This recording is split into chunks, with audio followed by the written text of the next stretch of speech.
Martin Luther King, an Atlanta native, performed today by Mark Christie, addressed the club on May 10th, 1967. In this address, he acknowledged that progress had been made in civil rights, but warned that the evils of racism, poverty, and the Vietnam War endangered further gains for Black Americans. One more time for our next Iron Age Street Theater performance. Give it up, Phoenixville.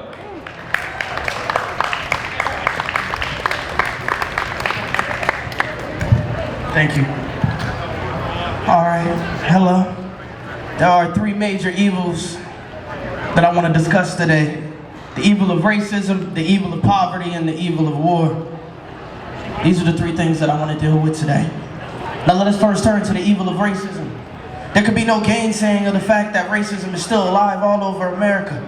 Racial injustice is still the Negro's burden and America's shame. And we must face the hard fact that many Americans would like to have a nation which is a democracy for white Americans, but simultaneously a dictatorship over Black Americans. We must face the fact that we still have much to do in the area of race relations. Now, to be sure, there has been some progress, and I would not want to overlook that.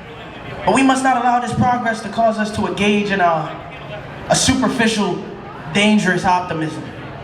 The plant of freedom has only grown a bud and not yet a flower, and there is still no area of our country that can boast of clean hands in the area of brotherhood.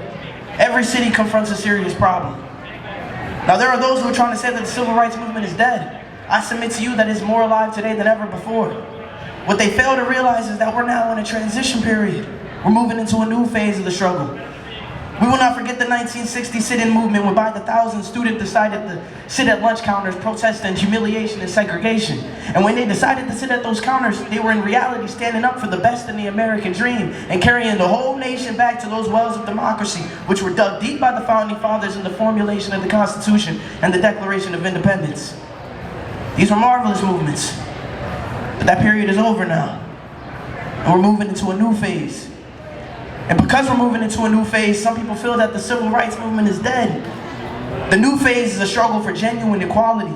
It is not merely a struggle for decency now. It is not merely a struggle to get rid of the brutality of a Bull Connor and a Jim Clark. It is now a struggle for genuine equality on all levels. And this will be a much more difficult struggle. You see, the gains in the first period, or the first era of struggle, were obtained from power structure at bargain rates. It didn't cost the nation anything to integrate lunch counters. It didn't cost the nation anything to integrate hotels and motels. It doesn't cost the nation a penny to guarantee the right to vote. Now we're in a period where it will cost the nation billions of dollars to get rid of poverty, to get rid of slums, to make quality integration and education a reality. This is where we are now. Now we're gonna lose some friends in this period. The allies who were with us in Selma will not stay with us during this period. We've got to understand what is happening. Now, they often call this white backlash, but that's just a new name for an old phenomenon. The fact is that there has never been a single, solid, determined commitment on the part of the vast majority of white Americans to genuine equality for Negroes. There's always been ambivalence. In 1863, the Negro was granted freedom from physical slavery through the Emancipation Proclamation, but he wasn't given land to make that freedom meaningful. At the same time, our government was giving away millions of acres of land in the Midwest and West, which meant that the nation was willing to undergird the white peasants from Europe with an economic floor, while refusing to do so for its Black peasants from Africa who were held in slavery for 244 years. And this is why Frederick Douglass would say that the emancipation for the Negro was freedom to hunger, freedom to the winds and rains of heaven, freedom without roofs to cover their heads. It was freedom without bread to eat, without land to cultivate. It was freedom and famine at the same time, and it's a miracle the Negro survived. Now let us be sure, we will have to keep the pressure alive. We never made any gain in the civil rights without constant, persistent, legal, and non-violent pressure. Don't let anybody make you feel like the problem will work itself out. Now the second evil that I want to deal with today is the evil of poverty. Like a monstrous octopus, it spreads its nagging, fence-style tentacles into cities and hamlets and villages all over our nation. Some 40 million of our brothers and sisters are poverty-stricken, unable to gain the basic necessities of life. And so often we allow them to become invisible because our society is so affluent that we don't see the poor. Some of them are Mexican Americans, some of them are Indians, some of them are Puerto Ricans, some are Appalachian whites. But the vast majority are Negroes in proportion to their size in the population. Now there's nothing new about poverty, it's been with us for years and centuries.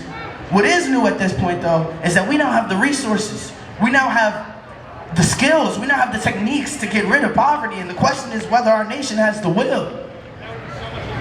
Now I want to deal with the third evil that constitutes the dilemma of our nation and world, and that is the evil of war.